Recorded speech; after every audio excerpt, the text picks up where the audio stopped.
continuación se ha de dar lectura al decreto número 1830 del gobierno de la provincia declarando al señor presidente de la Nación y su comitiva huésped de honor.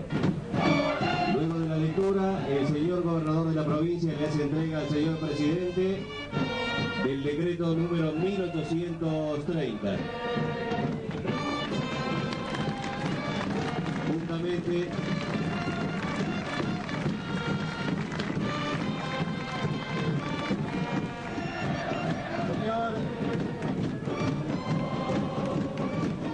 Señor presidente de la República Argentina, nuestro querido Calafate, hoy honrado por vuestra presencia, le decimos al son de nuestro cariño y nuestro afecto, por el honor de su visita, muchísimas gracias por haber venido a Calafate. Acá está el pueblo de Santa Cruz acompañando el proceso de transformación y cambio que la República Argentina debe llevar adelante. Por eso, con el mismo cariño que lo recibimos hoy, también con la misma fuerza, le hablamos permanentemente a un hombre del interior de la Argentina que muchos creían que porque nosotros levantábamos nuestra voz como corresponde, pidiendo, buscando soluciones, que podía haber alguna diferencia en el concepto de transformar y cambiar la Argentina.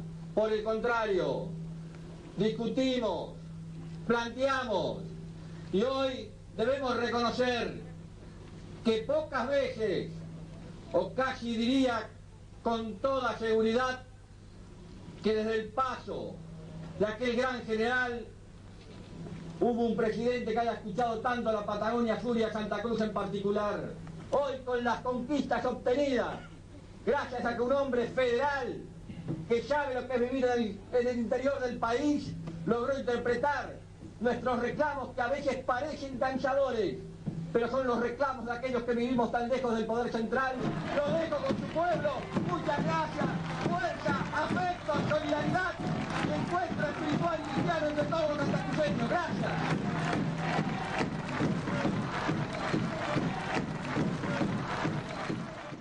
Hará entrega al señor presidente de la Nación de una foto mural enmarcada del lago del desierto. Lo hace en nombre del pueblo y gobierno santacruceño. Querido señor presidente, el pueblo de Santa Cruz, de una punta a la otra, le dice presente y le agradece la presencia en este confín de la Argentina de todo corazón. Yo le estoy profundamente agradecido porque discutiendo federalmente, con comprensión de lo que es el país, con la experiencia de haber sido gobernador de una provincia chica, sabedor de lo que hay que luchar, siempre tuvimos las respuestas que nos solucionaron los problemas para que Santa Cruz vaya saliendo de la situación que le tocó vivir.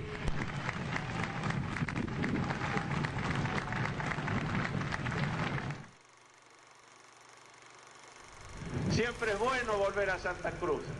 Seguiremos viniendo todas las veces que sea conveniente. Nos daremos un fuerte y gran abrazo y vamos a contraer el compromiso de seguir trabajando. Yo, como presidente de la Nación, los quiero felicitar desde lo más profundo de mi corazón por llevar a cabo tareas que van cambiando la historia también en esta parte de nuestra patria.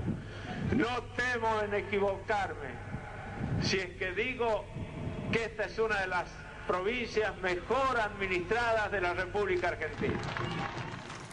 Es una de las provincias que menos problemas ha llevado al gobierno de la nación.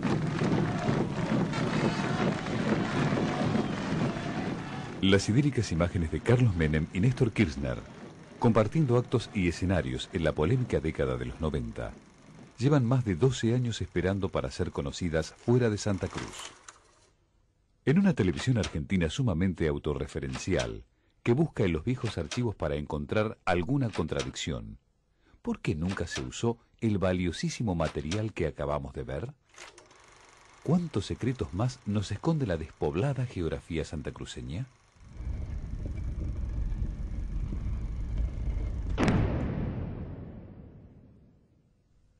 En sus 3 periodos como gobernador de Santa Cruz, Néstor Kirchner y sus funcionarios fueron demandados decenas de veces en los tribunales locales, acusados de distintos tipos de delitos y actos de corrupción administrativa. Pagos irregulares, sobrevaluación en la obra pública, abuso de poder. Sin embargo, el gobierno del Frente para la Victoria logró un extraño récord. ¿Recuerda alguna vez que tanto el exgobernador Kirchner como sus ministros, secretarios o la tercera o cuarta línea hayan sido, por ejemplo, condenados o siquiera procesados? Porque hubo muchas causas contra ellos. No recuerdo que ninguno haya sido procesado, y hubo muchísimas causas. ¿Alguna vez Kirchner fue citado a declarar, aunque sea porque algunas causas siempre lo rozaron o directamente lo involucraron? Kirchner personalmente no, que yo sepa no ha declarado nunca. Prácticamente en Santa Cruz no ha habido nunca un funcionario procesado. Prácticamente nosotros tenemos los estándares de calidad institucional de Suiza sin ser Suiza. La ciudad de Río Gallegos, con poco más de 80.000 habitantes, tiene 2 juzgados de instrucción. El primero de ellos está a cargo del doctor Santiago Losada, quien ostenta el récord de haber desincriminado al exgobernador y hoy presidente Kirchner en absolutamente todas las causas en las que se le acusaba. El segundo juzgado penal está vacante desde hace más de 3 años y es subrogado por el propio juez Losada. En ese periodo hubo varios intentos para nombrar a un nuevo titular. Todos los esfuerzos fueron infructuosos. La legislatura santacruceña jamás aprobó los pliegos de los aspirantes y lo obliga, en la práctica, a correr de una sede a la otra para atender ambas delegaciones. Un hallazgo santacruceño es la Cámara de Apelaciones Unipersonal. El doctor Lobos es el único integrante de este tribunal de alzada que suele estar casi siempre de acuerdo con los fallos de Losada. No sé cómo decirlo, los jueces nunca han tenido una instancia crítica de apelación. Es decir, todos confirman lo de instrucción, se confirma por un juez de recurso, que en vez de haber Cámara de Apelaciones hay un solo juez. Entonces como que no les preocupa lo que yo pueda dictaminar, porque siempre tiene destino de cajón o de archivo. Cualquier ciudadano de Santa Cruz puede recurrir, después de pasar por la instancia inicial y por la Cámara de Apelaciones Unipersonal, a la Corte de Justicia Provincial. Sin embargo, una de las primeras decisiones de Kirchner al asumir como gobernador fue ampliar la Corte a 5 miembros, ubicando a 3 propios que le dieron siempre la mayoría automática. Y de esa manera vemos que es una justicia sin independencia y donde sin duda es la impunidad la regla y no la excepción, lo cual evidentemente habla de una situación de una muy baja calidad institucional, por no decir a nivel republicano prácticamente nula. El paso decisivo para Don... Digo, 3 veces un pronunciamiento de la Corte Suprema de Justicia de la Nación. No recuerdo. Realmente no recuerdo. De por sí hay muy pocos antecedentes de incumplimiento de fallos de la Corte. Pero en 3 oportunidades yo creo que esto es inédito. Para acallar sus reclamos, el Estado santacruceño le ofreció al ex procurador una indemnización millonaria. ¿Cuánta plata le han ofrecido y inclusive le han depositado? Es un total de 1.200.000 pesos. Yo me negué a esa digamos, ofrecimiento y consideré que, digamos, se debe cumplir con el fallo de la Corte.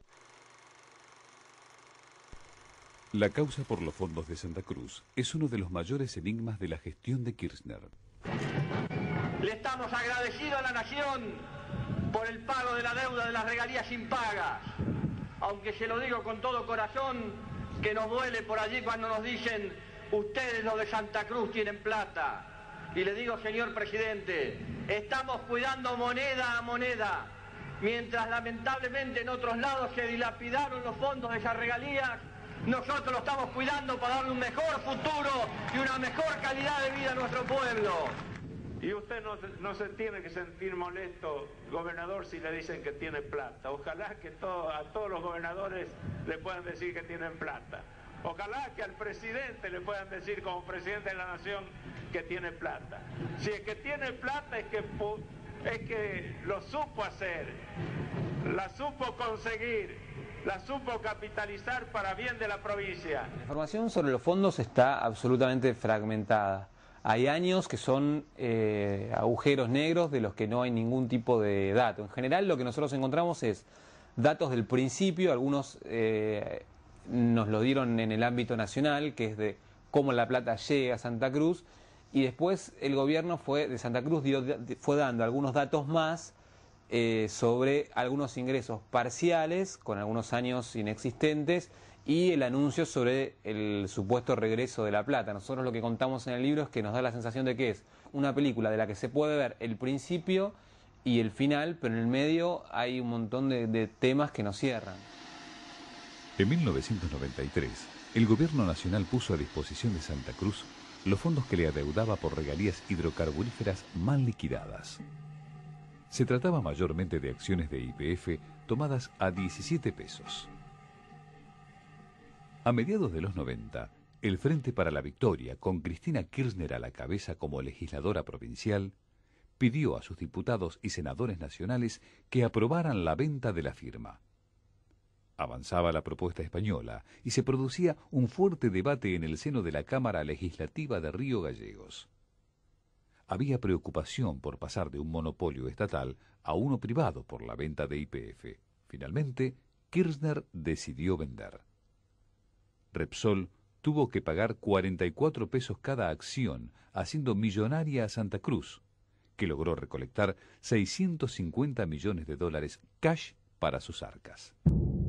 Fue enorme mi sorpresa al ver que cuando el gobierno de Menem decide en el 99 venderle YPF a los españoles, ceder la acción dorada y extranjerizar YPF, que Kirchner, que en ese momento la provincia, como gobernador de la provincia de Santa Cruz, tenían el 4% de las acciones de YPF y se podrían haber opuesto y tenían un miembro en el directorio, vendieron su parte y no hizo Kirchner ningún pronunciamiento diciendo que esto era negativo para el petróleo argentino, que para los intereses del país.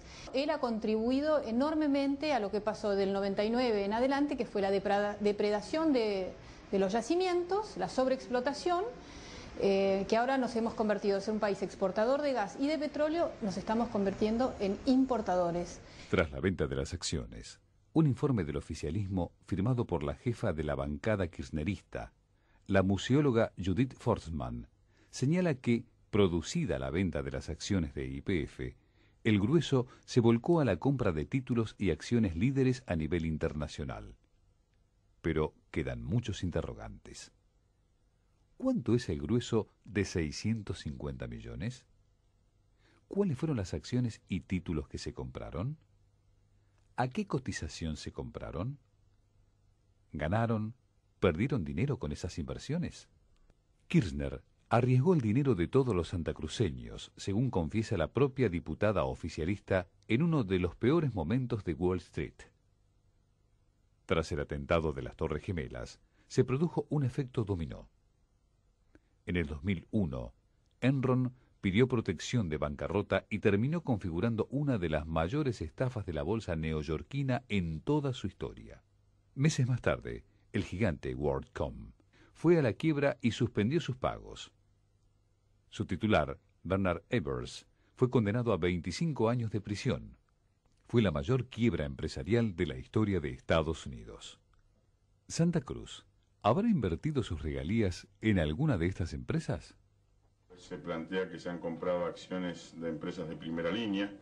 ¿Qué tipo de operaciones y qué resultados tuvieron o qué rendimiento tuvieron esas operaciones? Porque obviamente quien especula en el mercado implica riesgos, y estos riesgos en los mercados en estos últimos años se han visto desde el tequila, las Torres Gemelas, el de Ford argentino, etcétera, pueden provocar ganancias o pérdidas.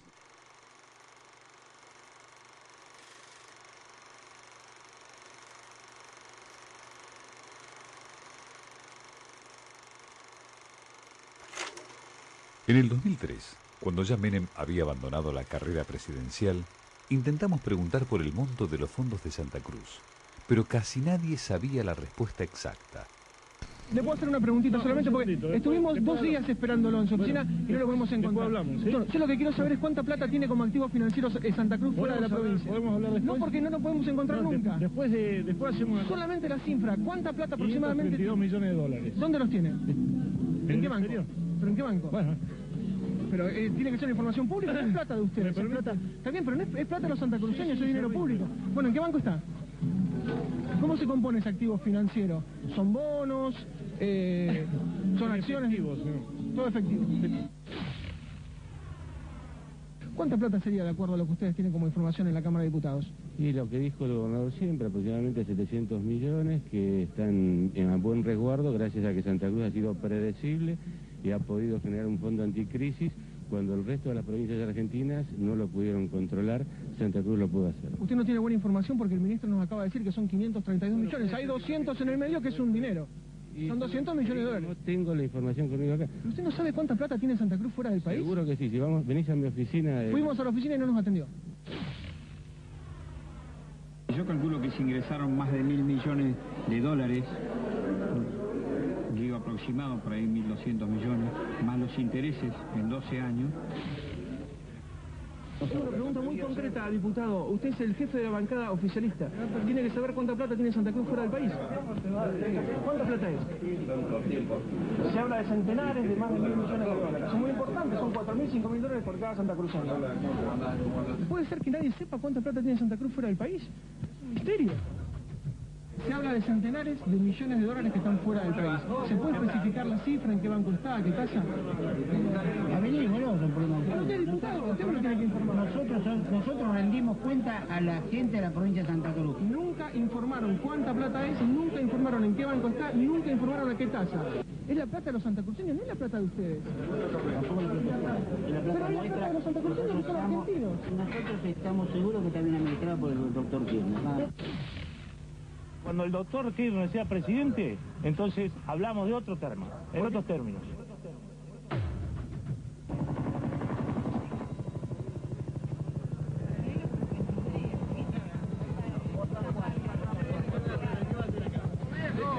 ¿Le puedo hacer una pregunta?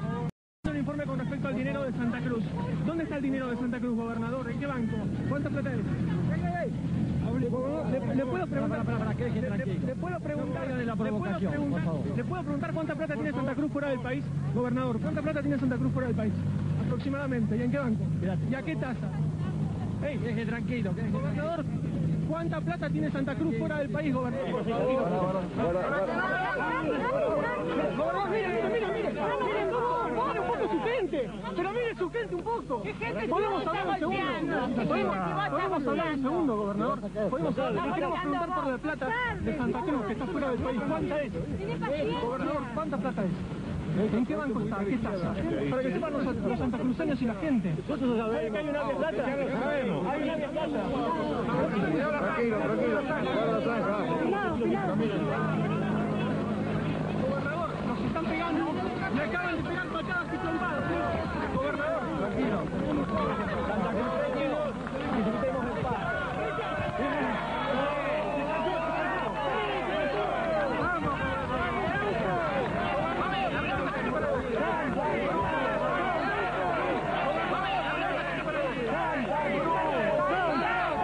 Meses más tarde, fuimos a buscar a los mismos 3 legisladores que se habían molestado cuando se les había preguntado por los fondos. Una precisión, no dicen, diputado, no dicen qué acciones compraron, no dicen qué títulos tienen, no dicen a qué paridad.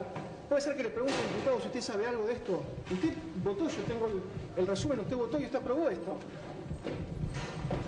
Diputado, puede ser, es una palabrita nada más, que me diga su opinión. Diputado. Puede ser un segundo nada más. Diputado, puede ser un segundo nada más. Bueno, diputado Batarev, otro diputado del oficialismo, se pone en fuga. Es uno de los que aprobó la resolución con respecto a los fondos, los activos financieros de Santa Cruz en el exterior. ¿Puede ser que hablemos un minuto? ¿Podemos hablar un minuto?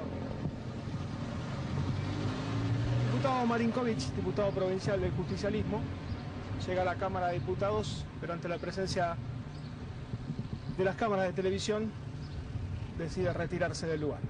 Pero ¿por qué nunca, por ejemplo, las comisiones que se tuvieron que juntar, reunir para seguir los activos financieros, por qué nunca se integró esa comisión?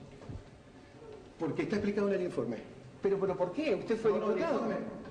Pero tiene 10 años eso. Ha sido explicado en el respectivo informe, ha sido explicado. Yo me acuerdo la senadora Cristina Kirchner dijo, estos son fondos extraordinarios, es mucho dinero, es muy importante, nosotros vamos a crear una comisión y todos los meses vamos a informar. La comisión nunca se creó. Y se ha informado, y ahora se ha hecho un informe acabado sobre estos activos 10 años financieros. después. Bueno, 10 años después, pero se hizo. Bueno, podemos decir entonces que Santa Cruz tiene más de 100 millones de dólares menos de lo que tenía. Eso lo dice usted, no lo digo yo. ¿Y pero cuánto tiene entonces? Lo que figura en el informe. Bueno, ¿usted tiene el número de cuenta como para que nosotros chequemos en el Credit Suisse? Porque a nosotros nos dicen que es de Liechtenstein, no es de Suiza. ¿Tiene algún número de cuenta que nosotros podamos chequear, diputado? El escándalo en la rendición de cuentas de los activos llegó hasta el propio Tribunal de Cuentas. Allí, a pesar de tratarse de un órgano con amplia mayoría oficialista, se le hacen severas observaciones a la rendición de los fondos.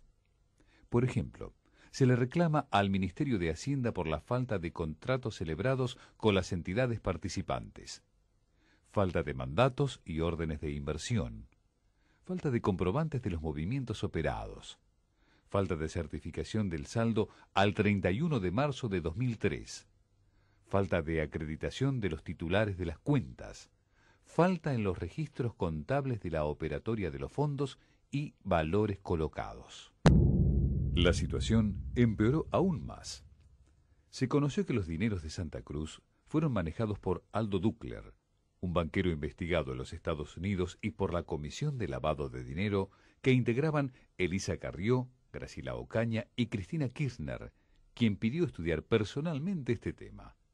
Los resúmenes de los bancos europeos llegaban a nombre del propio Kirchner, pero con la dirección de Mercado Abierto, que tenía oficinas en Corrientes 415. Pero la mayor sorpresa fue el descubrimiento que Santa Cruz tomaba créditos al 7% anual de entidades como el Banco Mundial. Mientras tanto, sus millones estaban depositados a una tasa inferior al 1% en ese mismo periodo. Los fondos de mi país llevándolo a Reserva Federal de Estados Unidos a una tasa del 1% anual. Bueno, la tasa en el primer año del blanqueo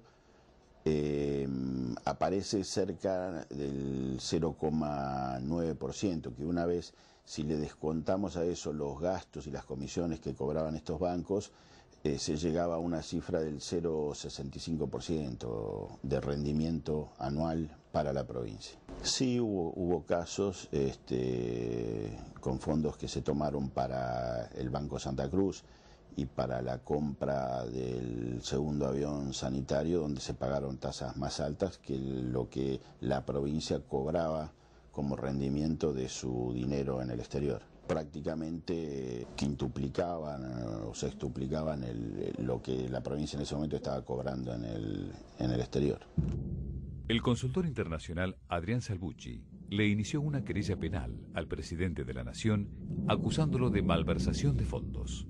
Los fondos finalmente recalaron en dos plazas que son paraísos fiscales, Luxemburgo en el banco Morgan Stanley y en Suiza en los bancos UBS de Ginebra y el Credit Suisse de Zurich. Por información oficial del propio gobierno, cuando estaba a cargo del gobernador Sergio Acevedo, del propio gobierno de Santa Cruz, los fondos estaban en el área de banca privada, private banking, del banco Credit Suisse.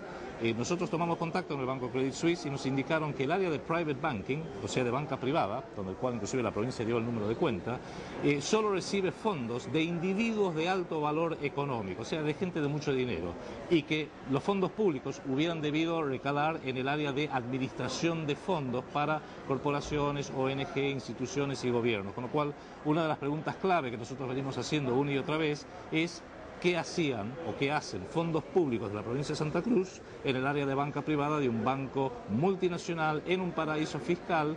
Y la pregunta se impone, obvia, si tiene que estar a nombre de alguien esos fondos públicos, a nombre de quién estuvieron todos estos años. Uno puede pensar o inferir que hay quizás algo que ocultar, o por falta de transparencia en el manejo de los fondos, o porque hubo errores graves en el manejo de estos fondos que podrían haber hecho perder cientos de millones de dólares de fondos públicos al pueblo de Santa Cruz. En un giro imprevisto, Urso debió abandonar una investigación que estaba avanzando rápidamente, dejando su lugar al doctor Montenegro, un magistrado designado por el actual gobierno de Kirchner. Montenegro entendió que la causa debía tramitarse en los tribunales provinciales de Río Gallegos, y todo quedó en manos del conocido juez Lozada, quien en pocos meses desestimó cualquier responsabilidad del ex gobernador santacruceño. Entusiasmado por una nueva victoria judicial, el presidente argentino pasó al ataque y anunció en conferencia de prensa el retorno de los fondos, algo que un año más tarde aún no se ha concretado. Administramos con claridad, podemos mostrar las manos allí, podemos mostrar la plata. Nosotros tenemos un ladrón que robó 1.000 pesos o 1.000 millones. Ay, pero festejamos porque el ladrón devolvió 500. Es gracioso. En vez de meterlo preso al ladrón, festejamos los 500 que devolvió.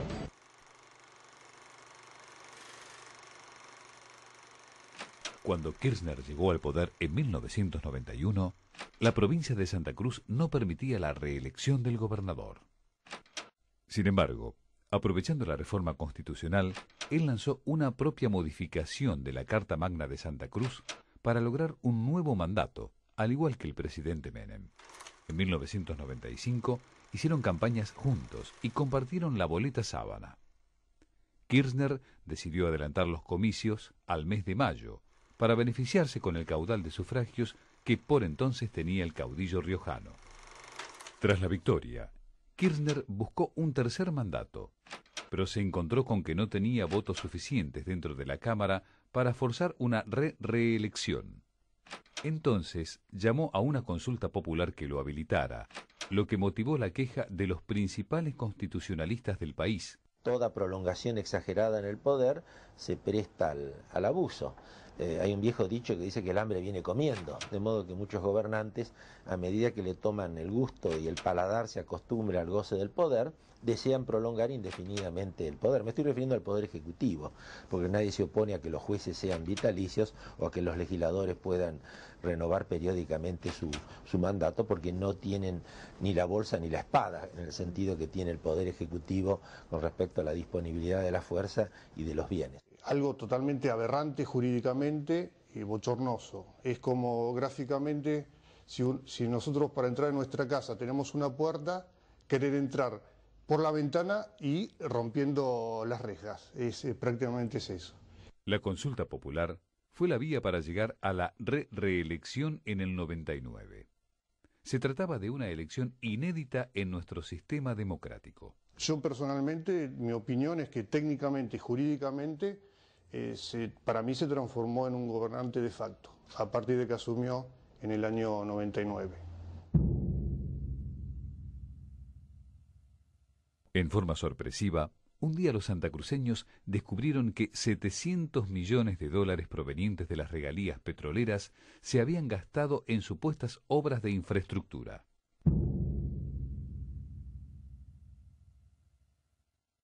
La instalación de 2 zonas francas fueron anunciadas como la ventaja comparativa más importante de la historia de la provincia.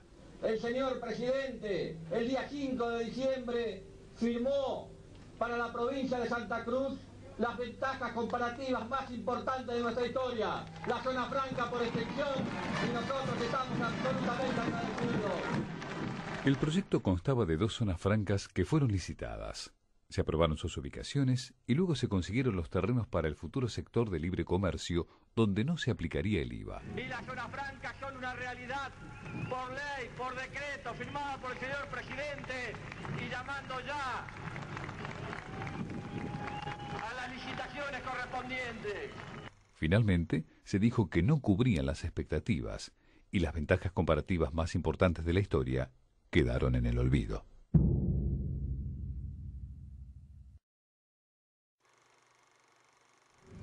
Hace lo propio el señor gobernador de la provincia de Santa Cruz, doctor Néstor Carlos Kirchner.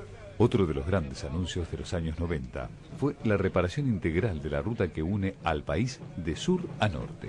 Y refrenda el señor presidente de la Nación, doctor Carlos Saúl Menem.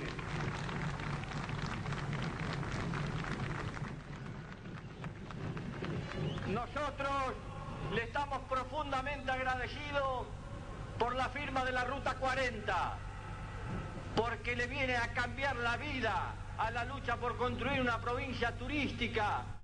A pesar de los anuncios hechos hace más de una década, la Ruta 40 sigue inconclusa e intransitable entre las estratégicas ciudades santacruceñas de Río Turbio y Calafate.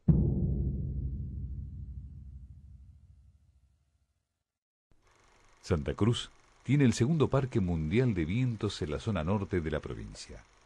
Muchas veces se anunció la instalación de plantas de energía eólicas.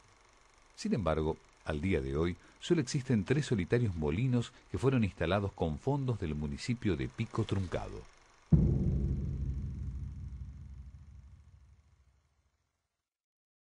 Un proyecto costosísimo fue el de este tren que uniría Puerto Deseado con Chile. Obras claves, el tren bioceánico. No se construyó nunca.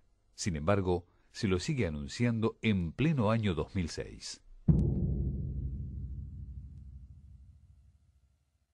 Los anuncios ferroviarios fueron aún más allá. Se proyectó un tren que uniría el continente argentino con las islas. Al día de hoy, los argentinos siguen teniendo que pasar por territorio chileno para llegar a Tierra del Fuego.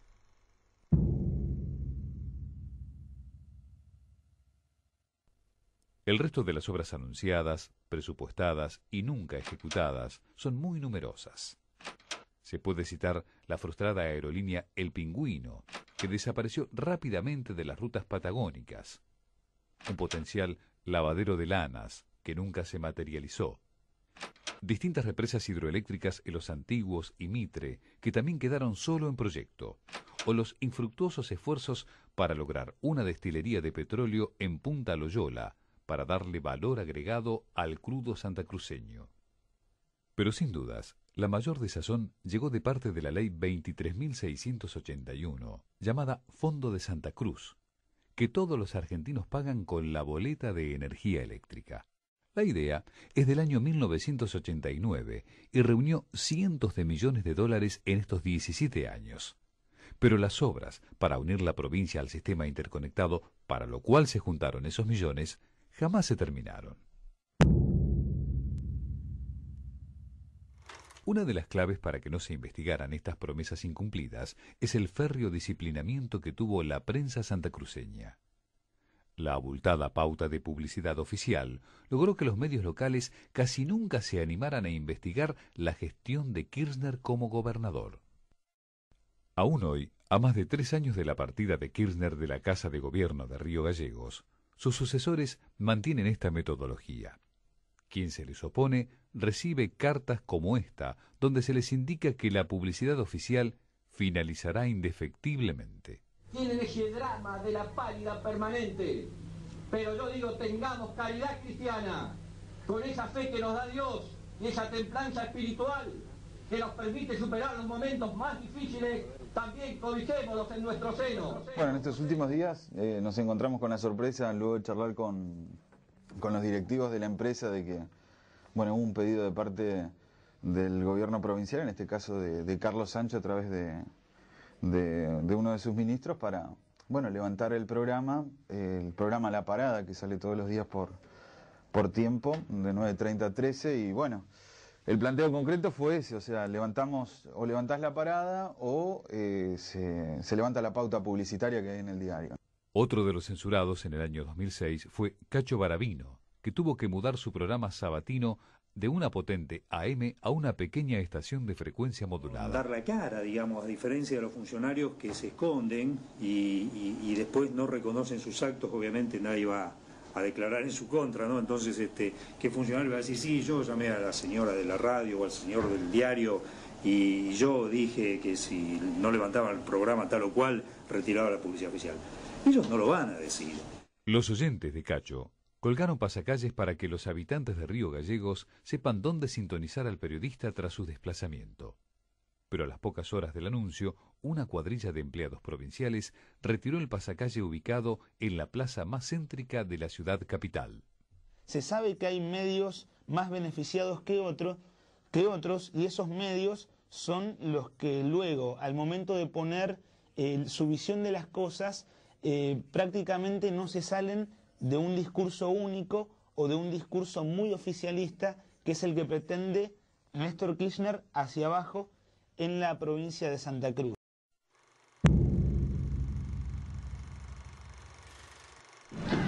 Tenemos récord de producción petrolera. Gracias a Dios, más de 1000 pozos se van a abrir, se van a explorar el año que viene entre zona norte y zona sur. Apenas alcanzamos el autoabastecimiento, pasamos a exportar importantes saldos de este vital recurso sin tener reservas suficientes para sustentar esta política vendedora. La producción de petróleo, si usted observa un periodo largo, por ejemplo de 1970 hasta el año 2005, va a observar una situación creciente hasta el año 1998, en que se alcanzan los 49 millones de metros cúbicos, y a partir de ese momento una declinación con una tasa aproximadamente del 3,5% anual de caída con respecto al año anterior, y hoy estamos en una producción de 38,5 millones de metros cúbicos, ¿no? O sea, esta es una caída, yo diría, extraordinaria. Si usted piensa que esto va a seguir bajando y no se revierte esta tendencia, y nada indica que se vaya a revertir, yo creo que en el año 2009 aproximadamente, de acá 2-3 años, la Argentina vuelve a importar petróleo. Lo inexplicable es que la provincia de Santa Cruz no controla cuántos recursos se llevan las compañías extranjeras, porque no existen caudalímetros de la aduana argentina en los oleoductos. Por el contrario, el Estado Nacional solo recibe declaraciones juradas de las multinacionales, donde le informan la supuesta cantidad de metros cúbicos que han extraído de las cuencas. El Estado debería de controlar la Secretaría de Energía, debería de controlar la aduana y debería de controlar la AFIP, pero nadie controla, es decir, normalmente se van y sale por declaración jurada. Por ahí controlan algo en el puerto de Buenos Aires, pero por lo menos tendría que haber 3 controles. Energía, AFIP, por la parte tributaria, y la aduana, que tiene que ver también con la parte tributaria. Son las 2 patas que tiene la AFIP. La DGI por un lado y la aduana por el otro. No sale por declaración jurada. En la zona de Las Heras, Piedra Clavada, Coluel Caiqué y Pico Truncado, los pozos están cercanos al agotamiento. Los obreros del sector denuncian que se está sacando petróleo mezclado con agua. Por eso es que ahora últimamente han puesto muchas plantas deshidratadoras allá en Las Heras 3, que son plantas grandes que antes no existían, porque ahora viene mezclado el agua con el petróleo, que antes no era así, antes era petróleo puro. Vienen los gringos, en este caso los gallegos, ellos vienen a sacar la plata, ellos invierten 10 pesos y quieren sacar 1000 pesos en un día, no en 10 años. Ellos no tienen compromiso con la comunidad, a ellos no les importa qué va a pasar con las Heras, qué va a pasar dentro de 10 años, porque es un problema que les va a heredar el gobierno, o sea, ¿de qué vamos a vivir nosotros? A ellos no les interesa nada. Ellos quieren optimizar al máximo la moneda que ponen. La cuenca norte de Santa Cruz genera cerca de $1.000 millones por año. Sin embargo, las compañías funcionan como un gran campamento. Sus galpones son desmontables. Sus oficinas funcionan en casas precarias que pueden ser trasladadas. Ninguna de estas construcciones transitorias quedará en la zona cuando el petróleo se acabe. Porque la plata se va, no queda en Las Heras. Las Heras está manteniendo la provincia y también parte de la nación, y si está invirtiendo las regalías para hacer una provincia para pocos. Cuando el oro negro desaparezca de Santa Cruz, habrá dejado un rastro que será muy difícil de erradicar en los próximos años. En los años 90, cada tanto, llegaban a Buenos Aires noticias de los continuos derrames que provocaban las compañías. La muerte instantánea de los pingüinos presagiaba los problemas que los seres humanos comenzarían a padecer poco después. las petroleras solo atinaban a tapar los piletones para contener los desechos. Hoy, con solo patear la tierra, aparece lo que estas empresas trataron de esconder.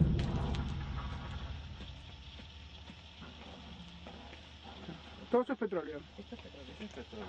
Esto también.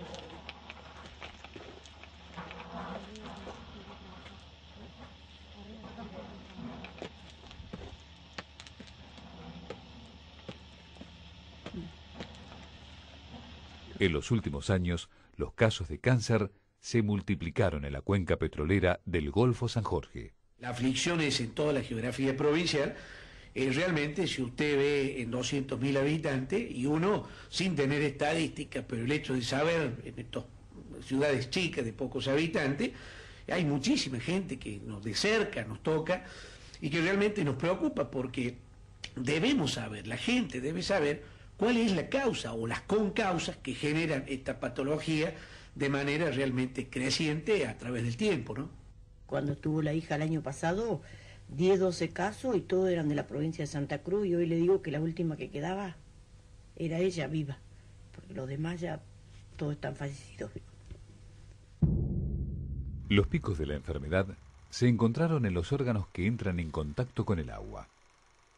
El líquido tomado de las napas subterráneas patagónicas pasó a ser el principal sospechoso de causar la extensión de la enfermedad. Como hubo un registro hace poco de los índices de mortalidad en cáncer gástrico y cáncer de esófago, tal vez un poco mayor de incidencia también en cáncer de pulmón, no mucho mayor, alrededor de un 2 o 3% más que la media nacional, sí casi un 60 o un 70% más de mortalidad por cánceres de esófago y cáncer gástrico. Esto estamos hablando de índices de mortalidad. Y el agua,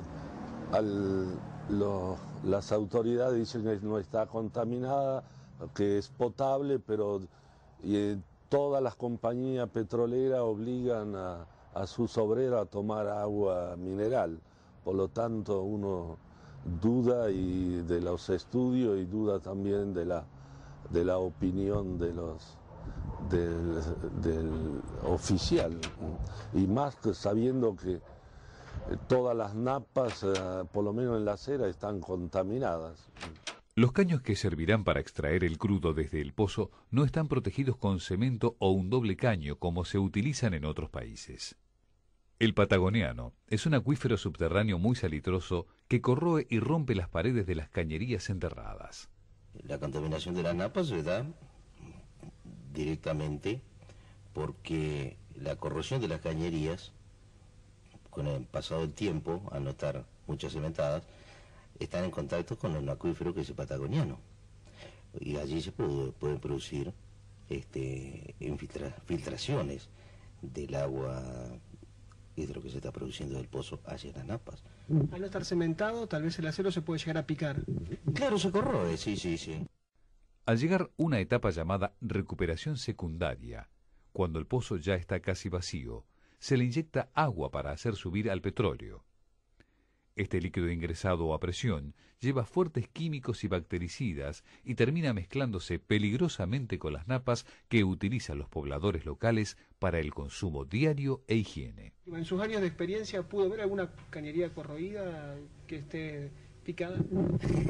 Bueno, ojalá me hubiera conformado con una, Marcelo, pero realmente he visto tantas y tantos dolores de cabeza que nos causó repararlas y que horas de equipo y gastos de cementación y todo lo demás, que sí hay muchos pozos, muchísimos pozos.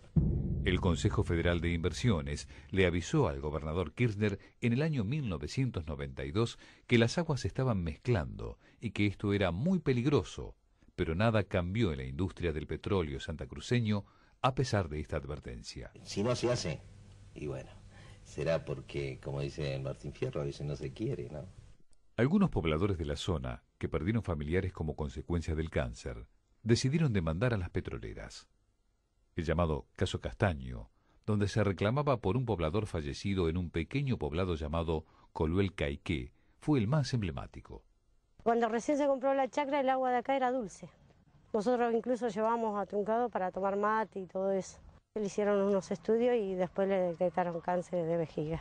Sí, me llamaron haciéndome una oferta y yo le dije que La vida de mi padre no valía ni 1000 casas, ni auto, ni $1 millón, ni nada, que a mí eso no me iban a devolver a mi padre. Me ofrecían casa, auto, y les dije que no. Un juez federal de Comodoro Rivadavia en la provincia de Chubut tomó la causa con seriedad y ordenó estudios a los pobladores de Coluel Caiqué. En los resultados se obtuvo un elevadísimo nivel de metales pesados y ácido hipúrico, cuyo origen estaba relacionado con la industria petrolera. Los resultados dieron presencia de metales pesados en las personas que habían sido tomadas las muestras. Y además la presencia de un elemento nuevo que se llama ácido hipúrico, sido tomado las muestras. Y además la presencia de un elemento nuevo que se llama ácido hipúrico. Este ácido hipúrico es un elemento que surge como consecuencia del contacto del agente con benceno o tolueno, que son derivados de hidrocarburos. El escándalo judicial se agigantaba y la firma petrolera demandada optó por una obra filantrópica. Le donó a los atribulados pobladores de Coluel Caiqué una planta para potabilizar el agua proveniente de una vertiente cercana.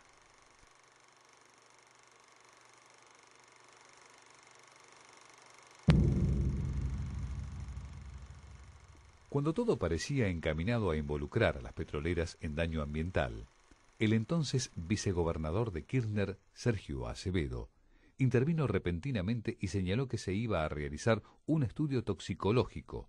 En un giro inesperado, el propio magistrado federal pidió que el costo de los análisis, valuados en 69.000 pesos, corrieran por cuenta de un puñado de pobladores que vive de planes trabajar. Todo quedó en la nada, porque jamás pudieron reunir esa suma. La causa fue, ¿cómo te puedo decir?, pisoteada, guardada, archivada, escondida, cajoneada, abajo de una alfombra, que no sé cómo más explicarte, ¿viste? Es más, la causa la hice federal. Me dijeron, ¿por qué no la hiciste provincial? No, yo tonta no soy. Yo la quise hacer federal. Porque si la hacía provincial, y bueno, pero igual me la taparon, me la pisotearon, me la basurearon. Los pobladores de Coluel Caiqué, al ver frustradas sus posibilidades de conseguir un estudio sanitario serio, llevaron adelante denuncias penales contra el gobernador Kirchner y contra la empresa acusada. Sin embargo, todo quedó en la nada, y el juez Napolitani terminó dejando la causa y también su sillón en la justicia federal chubutense. Hoy es miembro de la Corte Suprema de otra provincia patagónica. Es uno de los nuevos integrantes del máximo tribunal de la Justicia de Santa Cruz. El abogado santacruceño Néstor Goñi inició una querella contra Rudy Ulloa por enriquecimiento ilícito a raíz de una publicación santacruceña del mes de agosto del 2001, donde se demostraba que el secretario privado del entonces gobernador Néstor Kirchner tenía un plazo fijo de $1.300.000 en el Banco de Santa Cruz. Se originó en una denuncia anónima, donde se acompañó una impresión de monitor de pantalla de computadora donde figuraba las constancias del plazo fijo. Sí, los tres eran titulares, Rudy Ulloa, Néstor Kirchner y la doctora Cristina Fernández. Y se presentó por escrito Rudy Ulloa justificando el presunto enriquecimiento ilícito porque él también era funcionario público y se acreditó que era plata de alquileres de las propiedades que tiene el matrimonio Kirchner y con la evolución durante el tiempo de todos los intereses. Rudy Ulloa siempre fue un hombre controvertido, a tal punto que un fiscal federal pidió su investigación acusándolo de comercializar drogas en Río Gallegos. A pesar de sus buenos contactos con el poder y con la familia presidencial, Rudy Ulloa es uno de los pocos soldados de Kirchner que no pudo integrarse al gobierno nacional. No se lo considera la mejor figura para exhibir en Capital Federal. Su misión es guardar celosamente las llaves del feudo santacruceño. En la capital provincial, gracias a Kirchner, Ulloa logró armar el más importante multimedios de Santa Cruz. En el año 1997 le adjudicaron Radio del Carmen. A ella le siguió la adquisición de Canal 2. El círculo se cierra con la aparición del diario de distribución gratuita denominado El Periódico. Pocos patagónicos se interesan por esta publicación que aprovecha cada espacio para alabar al matrimonio presidencial. Sin embargo, resulta un gran negocio para sus dueños, porque sus páginas están repletas de publicidad oficial tanto de Santa Cruz como de la Presidencia de la Nación.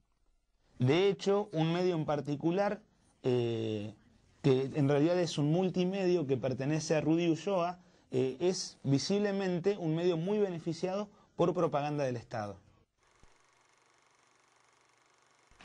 Luego de obtener su título de abogado, Néstor Kirchner retornó junto con su esposa a Río Gallegos, donde se desempeñó en una financiera como asesor legal. Rápidamente comenzó a ganar dinero y a adquirir propiedades. Una veintena de ellas las consiguió durante la dictadura militar.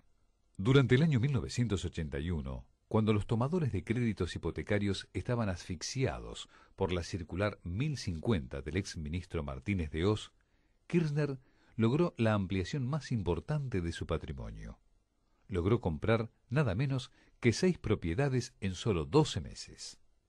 Kirchner es el presidente que cuenta con la mayor fortuna personal, superando a sus antecesores, Eduardo Duhalde, Carlos Menem y Fernando de la Rúa. Sus residencias en el Calafate y en Río Gallegos son vigiladas para que nadie las fotografíe.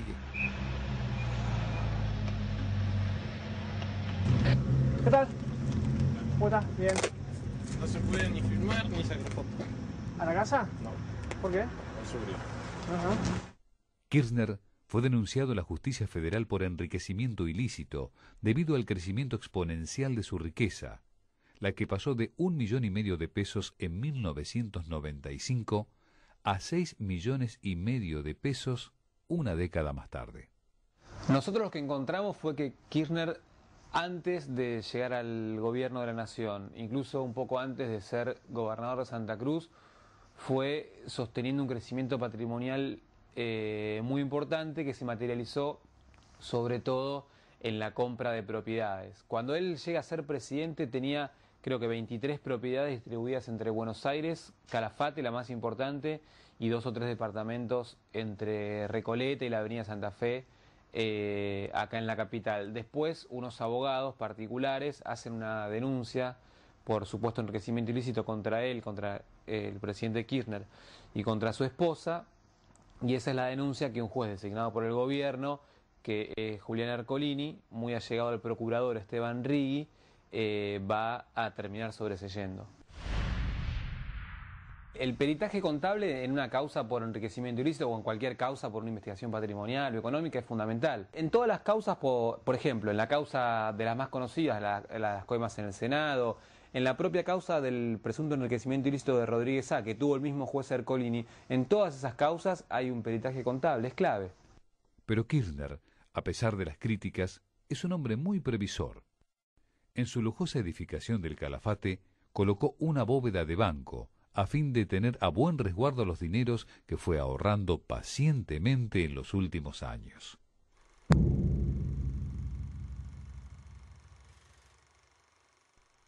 El Banco Provincial del Estado santacruceño concentraba a principios de los 90 más del 40% de los depósitos. El gobernador Kirchner sostenía que era una entidad absolutamente solvente y despejaba dudas sobre el estado financiero de la entidad. Sin embargo, numerosos créditos otorgados sin respaldo y que nunca fueron devueltos llevaron a la entidad financiera a la ruina. En no más de 10 deudores estaba el 50% de esa deuda, que eran cifras muy importantes. La cantidad de la cartera, la extensión de la cartera comercial del banco eran 240 millones de pesos dólares, de los cuales 180 millones de pesos eran, digamos, de difícil cobrabilidad o incobrable. De hecho, esa fue la cantidad de pasivo que fue transferido a la provincia, o sea que fue estatizado cuando se privatizó el Banco Provincia. O sea, se hizo lo mismo en Santa Cruz que se hizo en la época de los militares con Cavallo a la cabeza de la estatización de la deuda. O sea, todos los santacruceños tuvimos que hacer cargo de lo que no pagaron un grupo de personas que llegaron a deber más de 180 millones de dólares. Hubo que iniciar un proceso de reconversión, transformación y posterior privatización. La puja fue ganada por el Banco Provincia de San Juan, que se quedó con las 19 sucursales de la institución por solo 10 millones de pesos.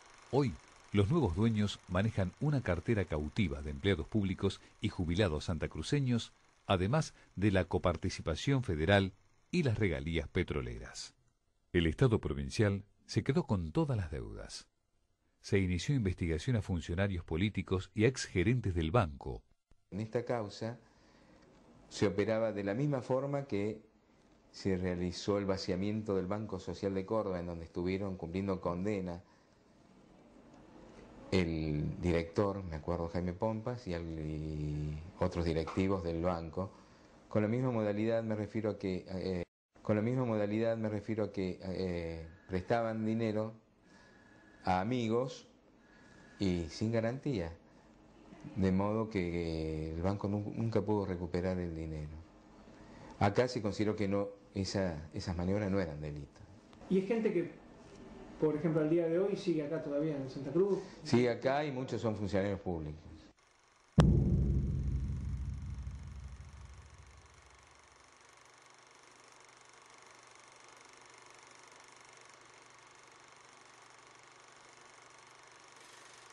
El Estado Nacional concesionó la mina de Río Turbio a Sergio Taselli, un empresario amigo del gobernador Néstor Kirchner.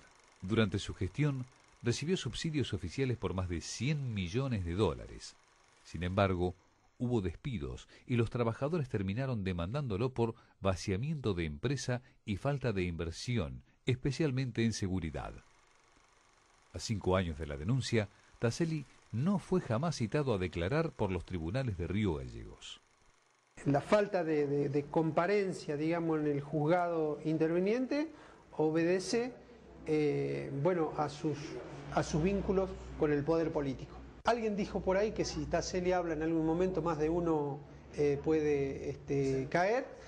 Desde 1997 al 2002, los mineros hicieron todo lo posible para terminar con la gestión de Taselli en la explotación carbonífera. Viajaron a protestar hasta Río Gallegos en varias oportunidades. Tomaron en forma pacífica la legislatura provincial. Iniciaron huelgas de hambre dentro de carpas ubicadas frente a la Casa de Gobierno santacruceña. Cortaron calles en la ciudad capital de la provincia. Llevaron al gobernador Kirchner a la mina para mostrarle las condiciones en las que trabajaban. El actual presidente, al ver la precaria situación, señaló que en Río Turbio hubo picardía empresaria.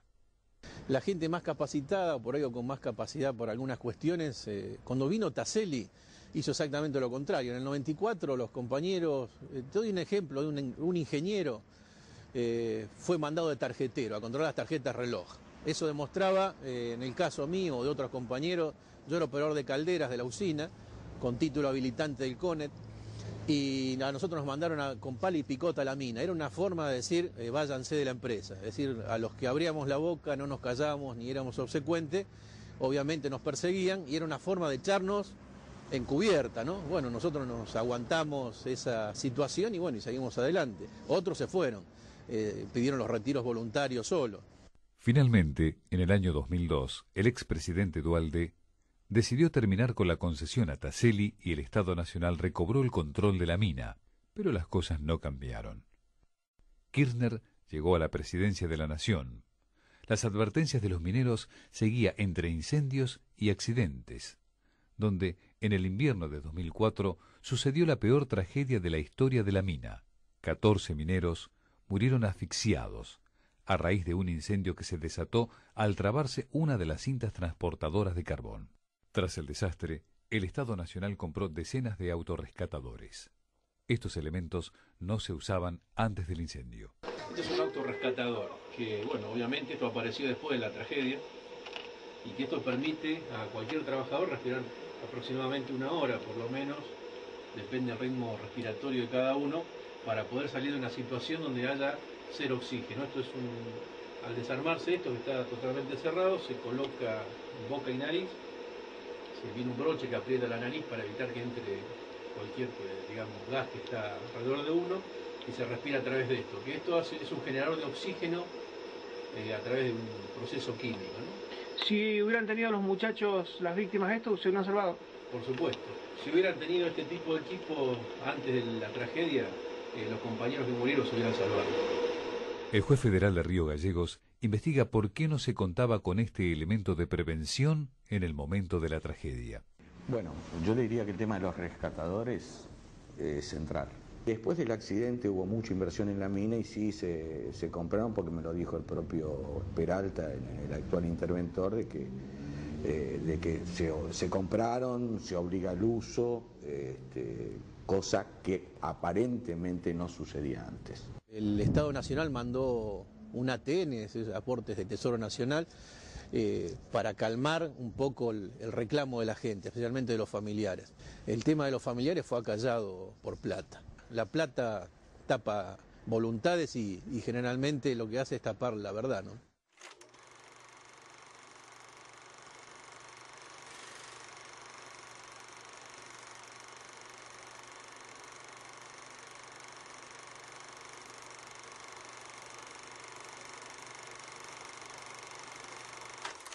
Las actividades del exgobernador Kirchner durante la dictadura militar siguen dando lugar a las críticas de la oposición. Yo en esos años me desempeñé en la conducción de la Federación Argentina de Colegios de Abogados. Recuerdo muchos apellidos, muchos nombres, no voy a hacer ahora el listado de gente que intervino, de abogados que no tenían nada que ver con extremismos ideológicos, pero que cumplían con el deber del abogado, que era dar patrocinio al letrado a todo aquel que requería o necesitaba una defensa. Pero nunca jamás vimos el nombre de la pareja presidencial actual. Como gobernador de Santa Cruz, Néstor Kirchner tuvo una posición llamativa respecto de los derechos humanos.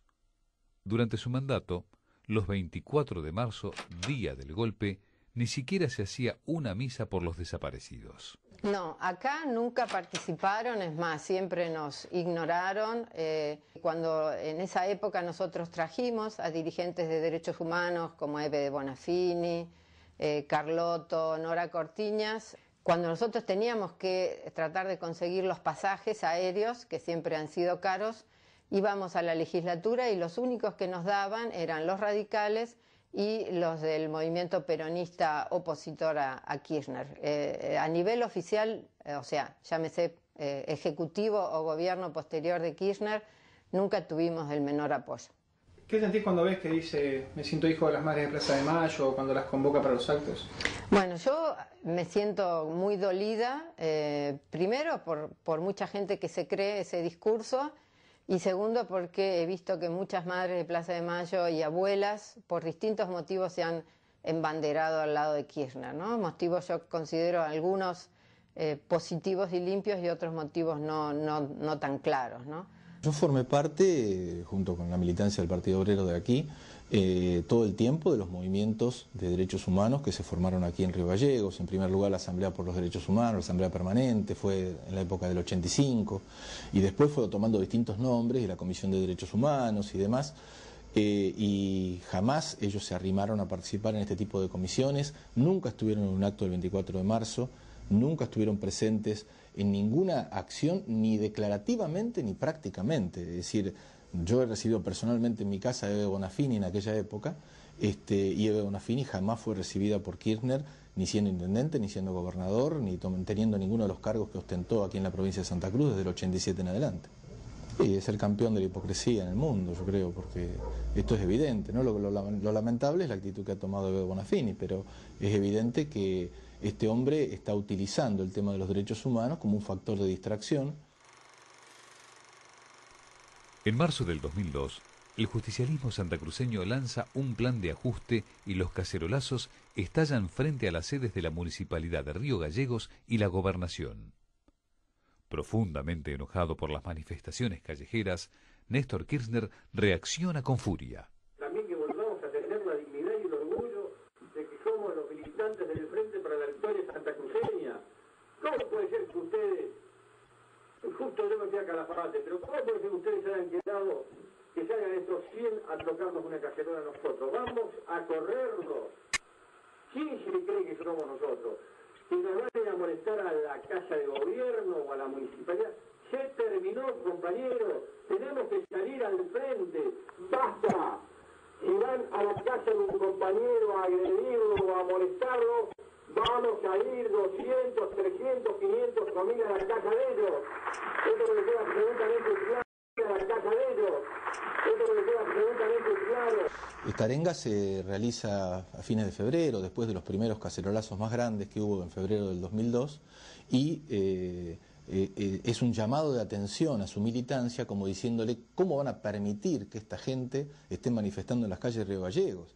A estos hay que correrlos, a estos hay que... Entonces ahí se lanza, digamos, una voz de orden, y ya desde ese momento en adelante sabíamos que en cualquier momento los matones nos iban a encontrar en alguna esquina, ¿no? ¿Cómo puede ser que los compañeros a veces se queden callados y permitan este tipo de cosas? Hay que salir a defender. No podemos permitir que agredan ni más la municipalidad, ni más ninguna estructura que corresponde a nosotros. Somos muchos, salgamos a la calle y se terminó. Por cada casa que va a tener un compañero nuestro, vamos a ir a 10 casas de ellos. Sin ningún problema. Que le vayan saliendo. Pocos días después del encendido discurso de Kirchner, la siguiente marcha de los cacerolazos terminó en una emboscada con más de 20 personas agredidas.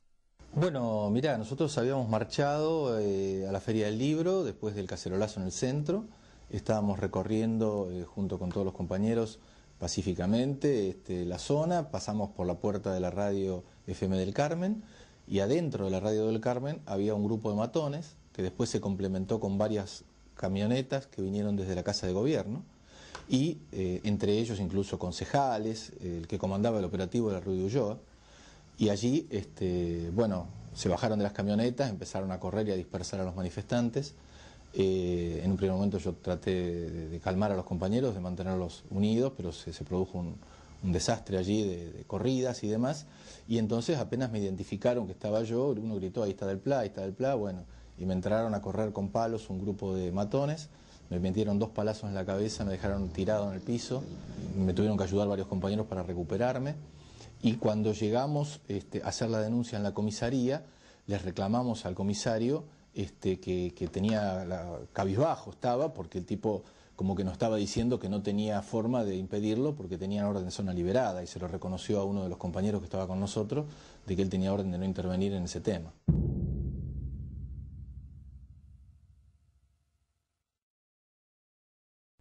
En la década del 90, varios países europeos decidieron prohibir la actividad de los grandes buques congeladores por ser altamente depredadores de la fauna submarina.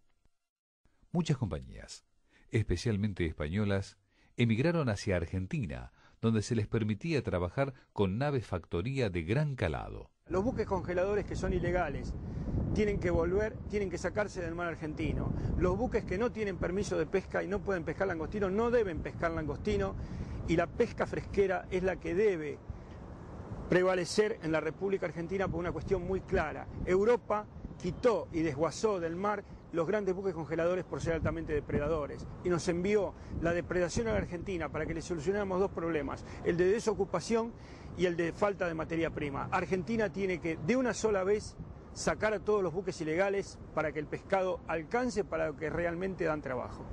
El langostino es una de las especies marinas mejor cotizadas del mundo, ya que llega a comercializarse a $17.000 la tonelada. Su ciclo vital tiene lugar en las cercanías del Golfo San Jorge, que comparten Chubut y Santa Cruz. Hay una cuestión que es muy simple, no alcanza la naturaleza a recuperar la cantidad de pescado que se saca del mar. Acá hay más cantidad de buques que la que realmente se debe, y esto es por culpa de la corrupción de los políticos, que son los que han permitido la triangulación y la cuadruplicación de permisos. El 20 de enero del año 2003, en plena campaña electoral, la candidata presidencial, Elisa Carrió, arribó a Puerto Madryn y se reunió con Raúl Cacho Espinosa, uno de los dueños de la pesquera San Isidro. El empresario le denunció a la diputada del ARI que la firma Conarpesa, de origen español, pescaba en los santuarios del langostino sin que las autoridades santacruceñas la sancionaran. Básicamente él me denunció todas las irregularidades, las coimas pagadas por los permisos de pesca, las vinculaciones de Conarpesa con Kirchner y con negocios que no solo tenían que ver con la pesca, sino que también podrían involucrar droga. La relación entre la familia Álvarez, dueños de Conarpesa, y los Kirchner era muy estrecha. al punto que tanto Cristina Fernández como el actual presidente de la Nación participaron en numerosas ocasiones de actividades de la pesquera. En algún momento Espinosa le denunció a Carrió, por ejemplo, que con Arpesa colaboraba con la campaña del Frente para la Victoria de Kirchner para presidente. Sí, aparte no solamente no era una denuncia de Espinosa, sino que era visual en Madrid y en otros puntos del país, en los cuales se vinculaba al presidente Kirchner con Arpesa. O sea, con Arpesa tenía un equipo de básquet acá en la ciudad, cuyas camisetas estaban con la inscripción de Kirchner. Eso era voz populi el tema, ¿no? Espinosa nunca llegó a aportar las pruebas de la actividad ilegal de Conarpesa en los santuarios del Langostino, ya que 10 días después de la reunión con Elisa Carrió fue ultimado de un balazo en el pecho en el exterior de su propio domicilio y junto a su joven esposa. Entonces yo le pedí información, me dijo que me iba a dar la documentación 10 días después y bueno, 10 días después lo mataron. Siempre me quedó la profunda sospecha de que como yo salí en todos los medios, como dije, estoy conociendo lo que es la mafia de la pesca, está claro que fue el límite que no debía pasar Espinosa, por lo menos respecto de los Álvarez Castellanos. Conarpesa tiene todo tipo de irregularidades y tiene todo tipo de impunidad. Comprobaron buques pescando dentro de lo que son los lugares de conservación más importantes de procreación del langostino, en el área de Mazaredo. Conarpesa ha hecho lo que ha querido. Las empresas no tienen control, pescan sin control. Conarpesa más que ninguna porque es emblemática. Este tipo Álvarez es un hombre de una catadura moral muy especial. En la escena del crimen fueron ubicadas 2 personas, ambas con antecedentes delictivos. Quien disparó el arma tuvo una precisión profesional, un solo tiro que resultó fatal, ya que fue directo al corazón. El calibre habría sido 9 milímetros. Los 2 acusados por la justicia fueron un bonaerense llamado Ademar Araujo, a quien se le encontró un documento a nombre de Ojeda y José Segundo, un delincuente menor de Puerto Madryn a quien se apodaba El Visco. Ambos terminaron detenidos. En rueda de presos, la viuda de Espinosa pudo reconocer a uno de los presuntos asesinos de su marido, José Segundo. La bala encontrada en las cercanías del lugar del crimen coincidía con la pistola 9 milímetros recuperada. Las pericias indicaron que la bala que hirió de muerte al empresario dio en la parte posterior de su BMW y terminó rebotando hasta la vereda opuesta a 24 metros de distancia. La investigación siguió avanzando y la policía detuvo a una tercera persona.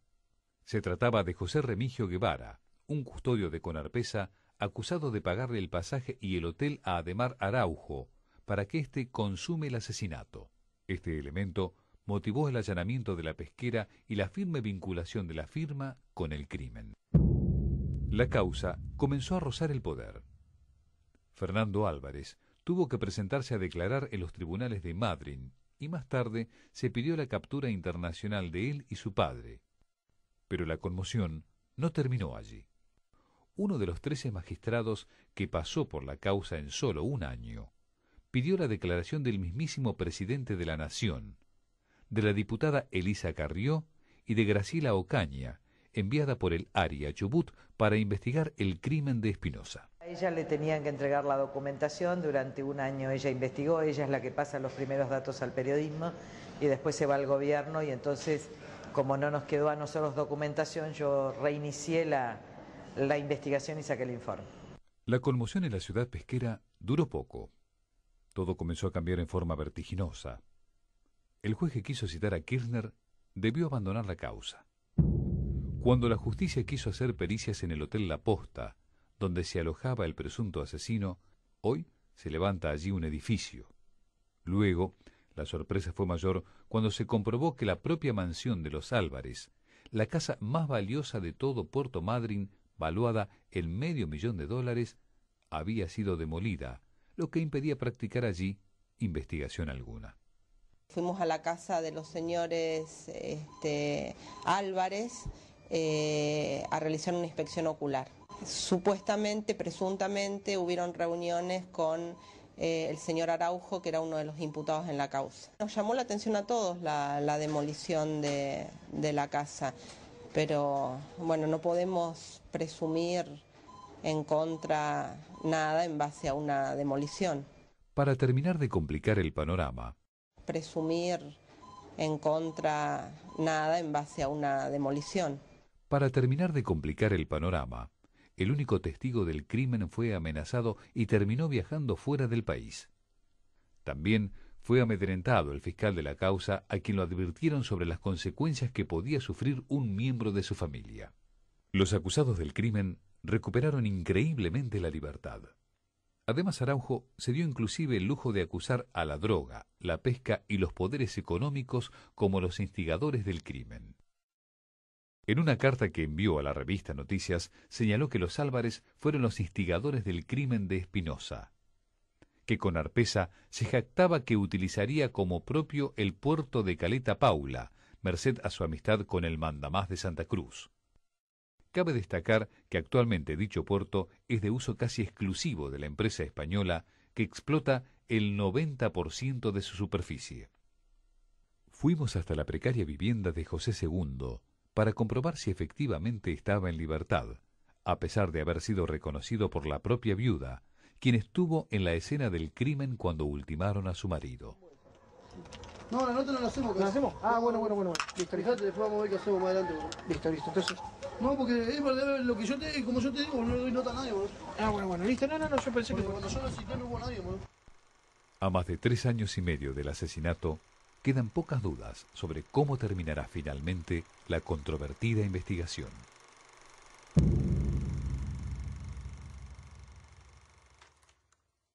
La concentración de poder de parte del presidente en este momento es síntoma que quiere hacer lo mismo. Y pienso que un hombre ya tiene 50 años, no va a cambiar. Y más cuando le dio resultado en la provincia. Cuando uno ve todo este historial, piensa un poco en aquella frase famosa de Goethe respecto de si se puede abrigar la ilusión, la esperanza de que se cambie de estilo, que haya menos arrogancia, que haya menos autoritarismo, que se dicte menos DNU, etc. Y Goethe decía que en general serás lo que has sido. Y gritemos fuerte, Santa Cruz y Argentina, Argentina y Santa Cruz, para construir una patria justa, equilibrada, en equidad, en justicia y solidaridad. Muchísimas gracias y a vuestras órdenes.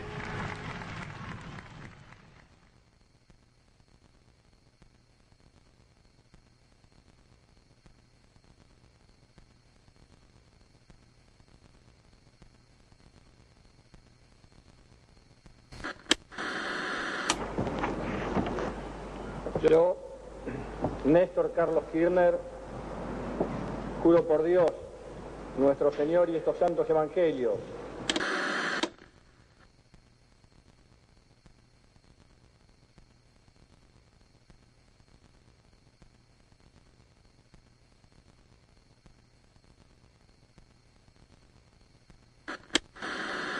desempeñar con lealtad y patriotismo el cargo de presidente de la Nación y hacer observar fielmente la Constitución de la Nación Argentina.